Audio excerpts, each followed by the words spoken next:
Big TV భక్తి సమాచారం WhatsApp ఛానల్లో జాయిన్ అవ్వండి. అన్ని విశేషాలు ఎప్పటికప్పుడు తెలుసుకోండి. గురుగారు, జ్యోతి అయ్యప్ప మాలలో ప్రత్యేకమైనది జ్యోతి అని చెప్పొచ్చు. హారతి ఇచ్చేటప్పుడు అయ్యప్ప పటంలో ఆ జ్యోతిని చూస్తూ చాలా మంది కూడా ప్రార్థించటం, అది చూస్తే అదృష్టం అంటూ ఉంటారు. దాని ప్రత్యేకత ఇది ఇప్పుడు మనం హారతి ఇచ్చేటప్పుడు మనకి రిఫ్లెక్షన్, జ్యోతి వెలిగెను మకర జ్యోతి వెలిగెను అయ్యప్ప స్వామి కరుణనే జ్యోతి వెలిగెను. ఇంతకంటే కరుణ కదా అది, ఆ జ్యోతి వెలిగింది.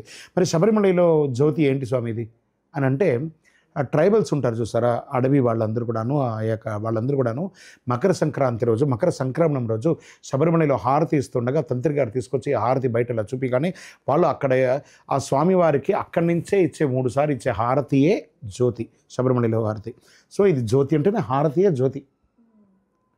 అజ్ఞానంలో ఉన్న వాళ్ళని జ్ఞానంలో తీసుకొచ్చి, చీకటిలో ఉన్న వాళ్ళని వెలుగులోకి తీసుకొచ్చేదాన్ని జ్యోతి, మకర జ్యోతి.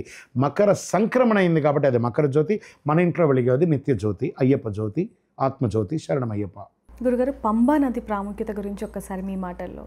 పంపా నదిలో కాలిడితే అయ్యప్పో మన పాపాలన్నీ తీరిపోయే అయ్యప్ప. మరి పంపా నదిలో కాలిడితే పాపాలన్నీ తొలగిపోతాయి. ఎలా ఈ పవర్ వచ్చింది?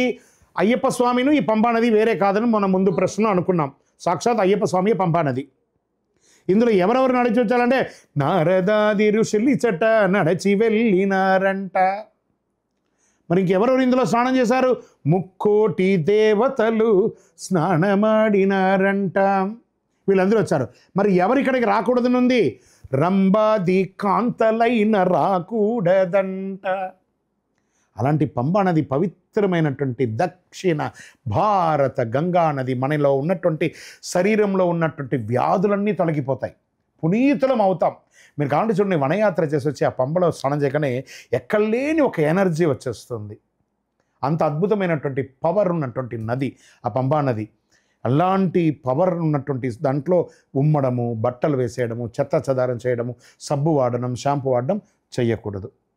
మళ్ళీ పితృకర్మలు కూడా ఈ పంబా నదిలో చేయొచ్చు. గంగలో ఎలా పితృకర్మలు చేస్తారో పంబా నది తీరంలో కూడా దీక్షలో ఉన్న వాళ్ళు పితృకర్మలు కూడా చేసుకోవచ్చు.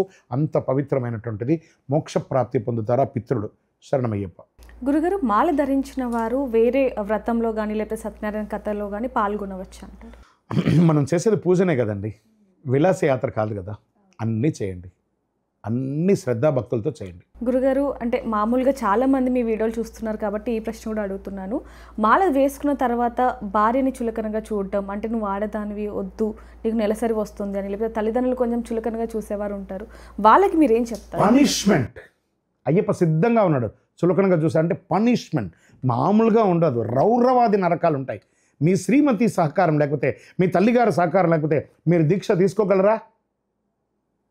వాళ్ళని గౌరవించండి సార్. సమాజంలో మీరు అందరిని కనబడ్డ వాళ్ళందరినీ గొప్పలు సన్మానాలు చేయడం కాదు, ముందు ఇంట్లో వాళ్ళకి గౌరవించండి.